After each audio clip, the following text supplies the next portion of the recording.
ravi de vous retrouver, c'est Karine à nouveau. Et aujourd'hui, je veux vous encourager une fois de plus à travailler sur votre mariage, à travailler pas seulement pour vous-même, mais travailler vraiment pour les gens qui vous entourent, qui vous regardent, qui vous observent. Oui, parce que les statistiques le montrent que l'évangélisation, ce n'est pas seulement aller dans les rues et parler de Jésus, mais le plus haut pourcentage vraiment d'évangélisation qui fonctionne, c'est l'évangélisation par les relations.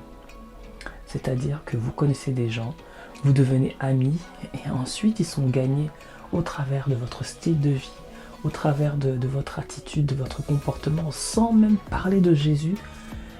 Les gens qui sont autour de vous vont dire mais qu'est-ce qu'elle a, je veux ce qu'elle a, je veux le mariage qu'elle a, je vois ses enfants comment ils sont épanouis, je vois sa maison comment elle est tenue, je vois comment elle est avec son mari, je veux ça aussi.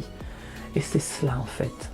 Donc c'est vraiment travailler à son mariage pour vraiment refléter Christ dans notre foyer, parce que c'est ce qui fera amener des âmes à Christ. Donc c'est important de vraiment appliquer la parole de Dieu dans notre mariage. C'est-à-dire que les maris doivent aimer leurs femmes, que les femmes doivent être soumises et respecter leur mari.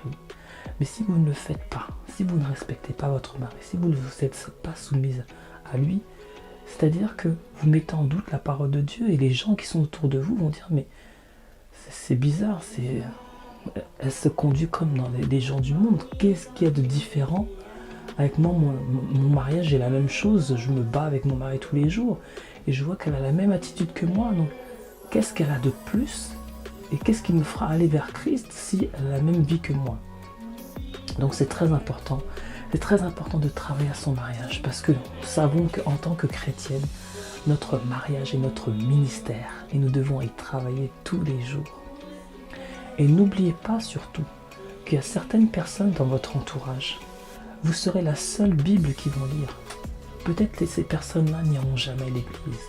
Ces personnes-là peut-être n'ouvriront jamais leur Bible. Et vous serez la seule Bible qu'ils auront entendue, expérimentée dans leur vie. C'est pour ça que nous devons travailler à notre témoignage, travailler à notre caractère, à être de bonnes personnes, à être ouvertes et vraiment répandre la bonne odeur de Christ tout autour de nous. Parce que c'est ce qui fera que les gens seront gagnés.